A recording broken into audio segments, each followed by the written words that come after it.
Hello everyone, welcome to the lecture series of finite element analysis. This is Dr. Manoj.kumbhalkar. So in the very first lecture we will learn about the introduction to finite element analysis. So basically there are three methods for solving the engineering problems: analytical method, experimental method and numerical method. So analytical method is the classical approach, that is nothing but the design calculation which we are learn in the subjects like design of machine element, strength of material, heat transfer and number of subjects. And it is 100% accurate method because we use the number of formulation to find out the required entity. Okay, so it's a closed form solution. We will get the closed form solution and it is complete in itself. Then experimental method is the correct procedure because we perform the experimentation on the physical model, but it's a time consuming process because we require a number of readings to finalize the required reading. Okay, also it is expensive because we require an experimental setup to perform the practical. Okay, physical prototype required 3 to 5 prototype required. Okay, so we require a physical model and also required to perform a number of experimentation to finalize the required reading. Okay, third method is the numerical method. Numerical is the mathematical representation and also it's an approximate technique. So finite element method is the numerical method. Okay, so therefore always it is says that finite element method or finite element analysis is an approximate technique. So therefore the result of finite element method must be verified by experimentally or we can say analytically. Okay, so these three methods are very important for the any analysis point of view. So sometimes we perform all the three methods or sometimes we perform any two methods among these three. Okay, so what is finite element analysis? The finite element method is a numerical technique to solve field problems in engineering and science. So we already discussed that it's a numerical technique. So to solve field problems or we can say to find out the field variables like displacement, stress, strain. Okay, the technique has very wide application and has been used on problem involving stress analysis, fluid mechanics, heat transfer, diffusion, vibration, electrical and magnetic field. So many students are think that finite element analysis is only limited to the design only, but it is not limited to design. It can be used for the all the subjects of engineering. Okay, so like design engineering, thermal engineering, vibration and also electric and magnetic fields also. Okay, so if we go in the details of the finite element analysis tools or software, then we will check that how it can be used for the all the subjects. Okay, the fundamental concept involves dividing the body under the study into a finite number of pieces or subdomains called element. So first of all we discuss about that how the finite element analysis names indicates. Okay, so check that name, finite element analysis. So just see from the back side. First of all the analysis. So finite element analysis. So analysis indicates, it means what, this technique is used for the analysis purpose, not for the design purpose. Okay, second one is the element. So this technique is used by dividing the body into the number of parts, and the part of the divided body is called as element. So therefore we could say that element analysis. And then first word is the finite. So finite, it means what, we are going to divide the body into the number of parts, but not in the infinite number. We have to divide the body in the finite number of parts. So therefore we say that it's a finite element. Okay, so therefore the name, the subject name is finite element analysis. Okay, got it. So check that figure in this slide. This is the plate with curve shape at the bottom. So this body is divided into the number of parts, and the triangular part, that single triangular part is nothing but the element. Okay, and the corner point of that node element is nothing but the node. So the points which is shown in the circle are nothing but the nodes. Also given the numbering to that circles 1, 2, 3, 4, 5, 10, 15, 20, 25. So these are the nodes. Okay, and the each triangle part is nothing but the element. So particular assumption are then made on the variation of the unknown dependent variable across each element using so-called interpolation or approximation function. This approximated variation is quantified in terms of solution values at spatial element location called nodes. So if the load is applied over that plate, so there will be the deformation of each and every node. So due to the deformation of each and every node, the stress will be induced on the element. Okay, so therefore the basic advantage of the finite element analysis is that we will get an elemental or nodal solution.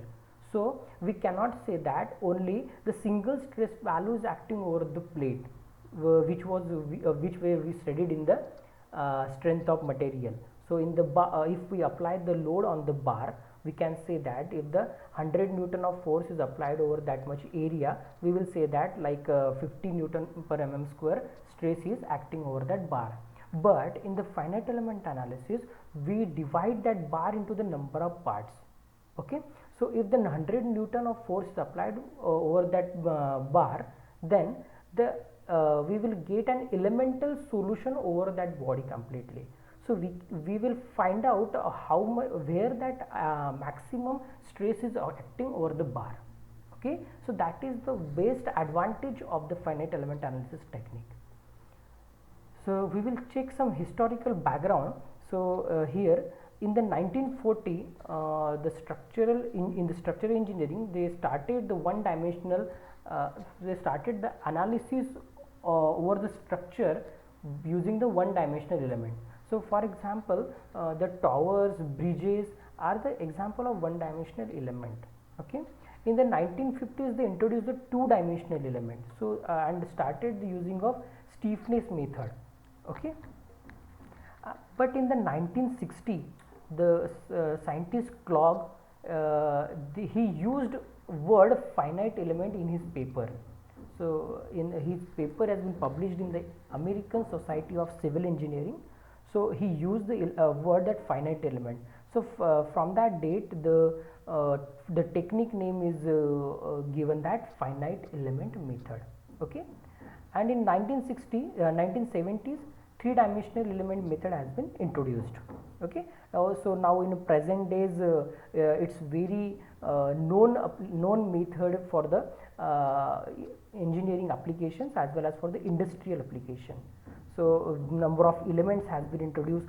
Number of softwares are there now, like ANSYS, Nastran, NISA, Abacus, Autodesk simulation. Number of softwares are available now. Hypermesh is the very best tool for the meshing purpose. Okay, so these are the some softwares.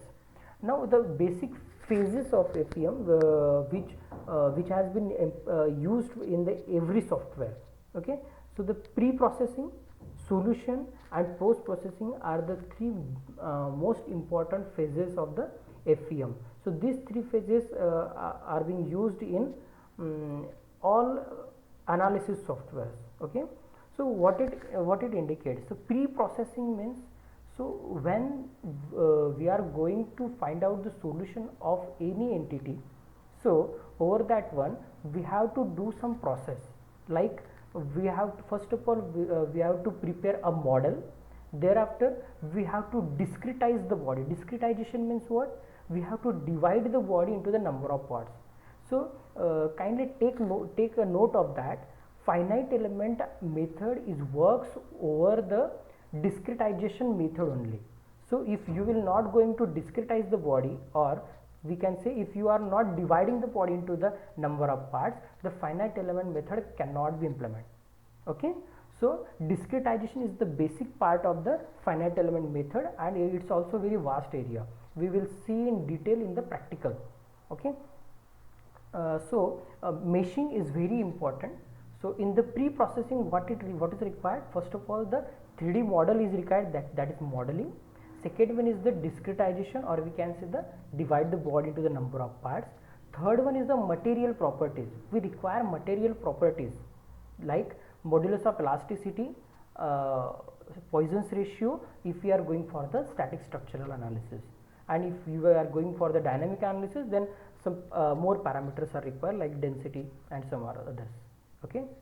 Thereafter we have to apply some load, or we can say we have to apply boundary condition. Okay. Boundary condition means that body will get fixed at some point, and if the load or torque is applied over the another point, so that is nothing but the boundary conditions. So these all are included in the pre-processing. Okay. Second is the solution. Solution means what? With the help of the derivations, with the help of the mathematical equation, we will get some solution like displacement, stress. Okay. So that calculation has been carried out in the process of solution. And in post-processing is nothing but the interpretation of the result. So how the results are required, in which form you require the results, that is nothing but the post-processing. That is the most famous technique in the FEM is nothing but the contour plots. Okay. So we will get the results in the contour plots. It is shown in the colored shape. So the colored portion indicates where the stress or displacement is maximum, intermediate or minimum. Okay. So we will get that result in the post processing. There are basically 7 steps of finite element method. So first step is the discretization.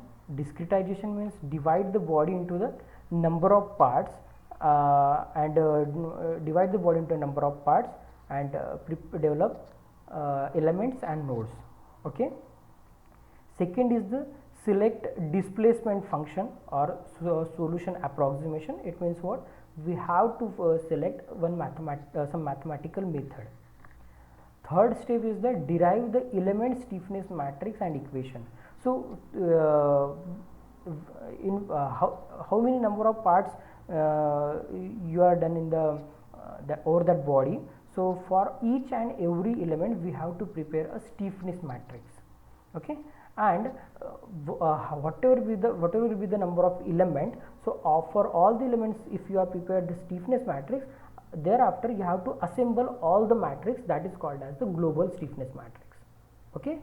After that applying that global stiffness matrix, you have to apply that method of some method like principle of minimum potential energy. By using that method, you can find out the unknowns. First unknown will be the displacement, that is nothing but the degree of freedom. Okay. Thereafter you will get the elemental strain or stresses. Okay. So and last step will be the interpretation of result, that is nothing but the post processing. So it has been cleared in the next slide. We give the some simple example. First is we give the example of cube only.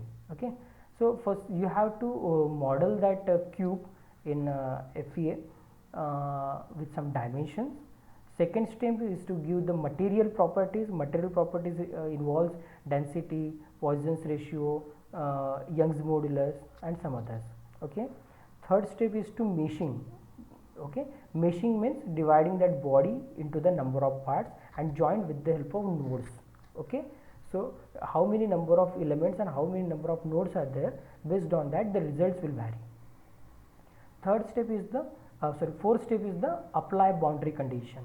Boundary condition means where the body is getting fixed or displacement and where the load is applied. So that is nothing but the boundary condition. Fifth step is the solution. So with the help of mathematical equation, the solution will get carried out. In the softwares, the solution will be carried out at the back end. And last step is the post processing. So such type of result will obtain in the FEA software. So that color plot is nothing but the color zone is nothing but the contour plot. Okay. So in the at the bottom it is shown as the color line. Okay. So that color line indicates the from which the range of the value. Okay. If this is the result of stress, the range of the stress is starting from blue color to the red color. So in this diagram, blue color zone represented as the minimum stress and red color zone is represented as the maximum stress. Okay. Then the common types of element for meshing. So meshing is very important part of the finite element analysis, because with the selection of the type of element, the result of the component will get varied. Okay. So there are three types of elements used in the finite element method. First is the one dimensional element, which will be used for the rod, beams, trusses, frames. Okay. So one dimensional elements having only two nodes. So here you can check that there are only two nodes in the one dimensional element. So the basic example of the 1D element is the bridge structure, the towers where the mobile towers or electric towers. So these are the example of one dimensional element. Then second is the two dimensional element. Two dimensional element include the triangular element and quadrilateral element. Okay. So triangular element having 3 nodes and quadrilateral element having 4 nodes. Third one is the 3-dimensional element. So 3-dimensional is nothing but the use for the volume shape. Okay. So basic elements for that one is the tetrahedral element and hexahedral element. So tetrahedral element can be have a 10 to 12 node element. Also in the hexahedral element it will also be a 10 to 12 number of nodes. Okay. So the selection of tetrahedral or hexahedral is based on the shape and size of the geometry. So we will see in detail all the three types of element. So first of all, the line element, or we can say that the 1D element. A line element has the shape of a line or a curve. It may also be a line or it may also be a curve.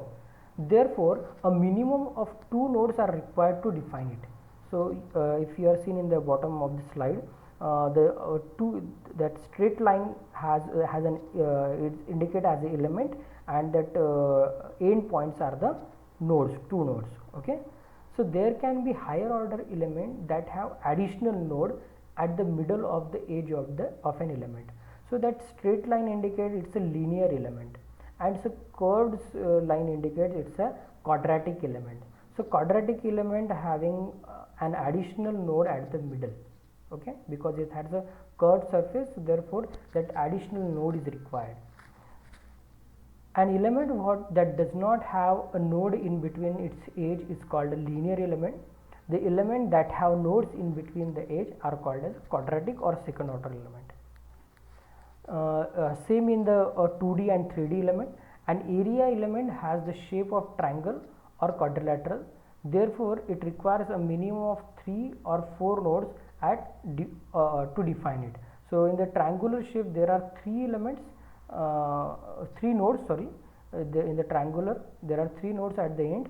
But for the quadratic element, at each line there will be a the middle at there will be a node at the middle of the line. Okay.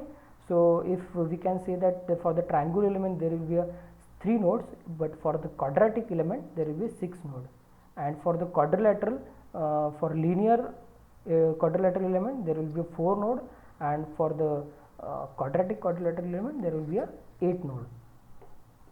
Then volume element we can also say that it's a 3D element. A volume element has the shape of hexahedron, that is 8 node, wedge 6 node, and tetrahedrons 4 nodes. Okay, or a pyramid, it's a 5 node. Okay. So this is for the linear element, and for the quadratic element, it will be doubled. Okay. So these are some example of that 1D, 2D and 3D element where that element has been used for the analysis purpose. First is the example of tower. This is an example of tower where for the analysis purpose we can use a one dimensional element. Okay, so that numbering is shown as it's an element. Numbering in circle indicates as an element, and numbering without circle is indicated as a node. Okay, so for the tower structure we use a one dimensional element for the analysis, but in the second figure it is a plate, it is just like a spanner. Okay, so we for this structure we will use the triangular element, that is 2D element. You can also use the quadrilateral element, but for the irregular shape the triangular element will be the best. Okay, and for the regular shape the quadrilateral element is best. Okay, so it's a 2D element, the use of 2D element, and it's obviously it's a 3 dimensional object, so therefore we need to use the 3D element. So here is also same, if the structure is irregular you should use the tetrahedral element, and if the structure is regular you should use hexahedral element. But please take note that the result of hexahedral or quadrilateral element are the best. Okay, the triangular and tetrahedral element will get oscillated due to its node, due to its edge effect at the node. So therefore the quadrilateral element always be the best. Two-dimensional discretization refinement. So this is the one example how the results will get vary in the finite element analysis. If you divide that plate, into the number of element, so that discretization with 228 element. First of all, you can see the example of 228 element. So the triangle is nothing but the triangular element. So and the corners are the nodes. But if you can refine that portion, because there is a hole inside that plate. So with the help of 228 element it cannot be just you cannot find out the correct solution over that edge surface. So if you refine that body you will see the exact circular portion over that plate, and also you can easily find out the stress concentration over that minimum area. Okay, so the refinement indicates the discretization with 912 elements. It will give the better solution than that 228 element. So development of finite element equation. So the finite element equation must incorporate the appropriate physics of the problem. For problems in structural solid mechanics, the appropriate physics comes from either strength of material or theory of elasticity. So the basics for that finite element equations is nothing but the strength of material or theory of elasticity. FEM equation are commonly developed using three methods, that is direct, variational or virtual work, or weighted residual method. Okay, so direct method is nothing but it is based on physical reasoning and limited to simple cases. This method is worth studying because it enhances physical understanding of the process. Okay, then variational or virtual work method. So it's an important method. It is mainly used in all the finite element analysis softwares. So variational methods includes principle of minimum potential energy method.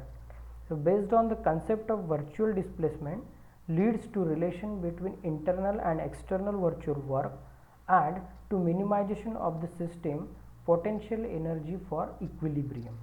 So we will see in the next lecture then how that equation will demonstrate for the principle of minimum potential energy. Okay. Last one is the weighted residual method. Starting with the governing differential equation, special mathematical operations develop the weak form that can be incorporated into FEM equation.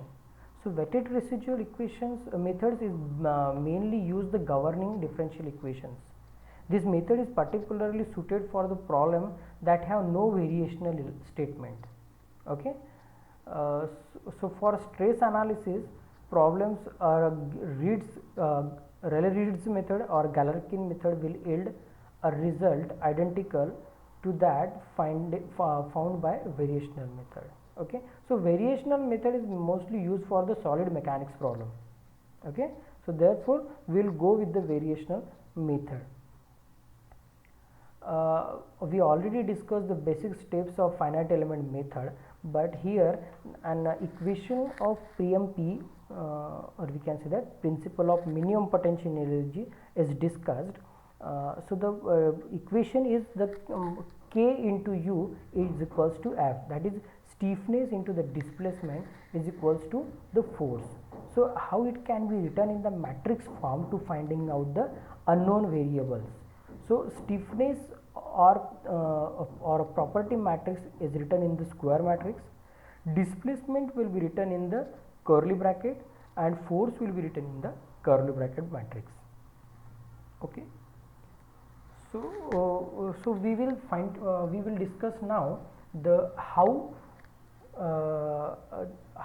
the 1D element matrix has been generated. Okay. So you can see here spring structure. Okay. If you consider 1D element having a single line and nodes at the two end. Okay. But here it is represented as a spring because every body has some stiffness property. Okay. Whatever the component, if you consider of whatever the material will be there, aluminium, brass, steel, wood, or whatever will be, every body having a stiffness property. But keeping in your mind, the spring have a stiffness property only. Okay. So therefore we represent all the element, we can also represent all the elements in the spring structure. Okay. So here it is represented as spring as nothing but the element, that stiffness value is indicated as K, having two endpoints, that is called as node 1 and 2. So the force is applied over F1 force is applied over node 1 and F2 force is applied over node 2, and we will get the displacement of U1 at node 1 and U2 at node 2. So from this figure we can find out an equation, the equilibrium at node 1, F1 is equals to that K into U1 minus K into U2. Okay. Because first of all we will apply the force at node 1. So first of all consider the displacement U1. So therefore K U1. Okay. So minus K U2. Thereafter equilibrium at node 2. So by considering the force is applied at node 2, so you just consider K U2 minus the displacement K U1. Okay. So it is written as F1 is equals to K U1 minus K U2 and F2 is equals to minus K U1 plus K U2. So it can be written in the matrix form as that from the first equation K U1, so K is positive, so here is K, minus K U2, so therefore is minus K, so it is minus K written as. In the second equation minus K U1, so therefore written as minus K, plus K U2, so it is written as plus K. Okay. So the displacement parameters are U1 and U2, so therefore in the curly bracket it is U1 and U2 is equals to, in the forces are F1 and F2. So if you are taking common K from this bracket, square bracket, so if K into 1 minus 1 minus 1 1 into U1 U2 is equals to in bracket F1 F2. Okay. So this is the basic matrix for one dimensional element. Okay. So we will solve the number of problems with the help of this matrix in the next lecture. So basic types of analysis are linear static analysis, non-linear analysis, dynamic analysis, linear buckling analysis, thermal analysis, fatigue analysis, crash analysis. Okay, so that type of analysis can be solved using finite element analysis. If any further analysis are there, that can also be solved. Some FEA tools or FEA softwares which involves all this type of analysis with the help of some names as static structural analysis, fatigue analysis, model analysis, harmonic analysis. Model analysis is nothing but the free vibration. Harmonic analysis is nothing but the force vibration. Transient analysis is the part of the dynamic analysis, but implicit dynamic analysis. Thermal analysis is obviously for the temperature. Explicit dynamic analysis and some other types of analysis are also can also be done in the finite element analysis software. These are some results with the help of static structural analysis. So static structural analysis is nothing but the if the body will get fixed at some point and the load is applied over that body, so that is nothing but the static analysis. We will get the result, a single result, not with respect to time. Okay, so whatever will be the calculation we are done in the design of machine element, that is the part of the static analysis. Okay, so you can try to solve that problems with the help of finite element analysis software. So here we will get this colored images are nothing but the contour plot. First is the displacement, second is the shear stress, third is the maximum shear stress. So that you can see that color bar in the left hand side, the blue is the minimum, then again that color zone has been increases, yellow green is the intermediate, yellow, orange and then red. So red is the maximum. So in the first figure the displacement is maximum at the upper point and the displacement is minimum at the lower point. Also in the second and third figure you can see that the red zone is at the inside diameter of the spring. So therefore the stress is maximum, always be maximum at the inside diameter of spring. Okay, this is an example of model analysis. So you can see in the second, third and fourth figure the B model, the frequency word is there. Okay, model frequency. So frequency, so model analysis is used to find out the frequencies or natural frequencies over the body.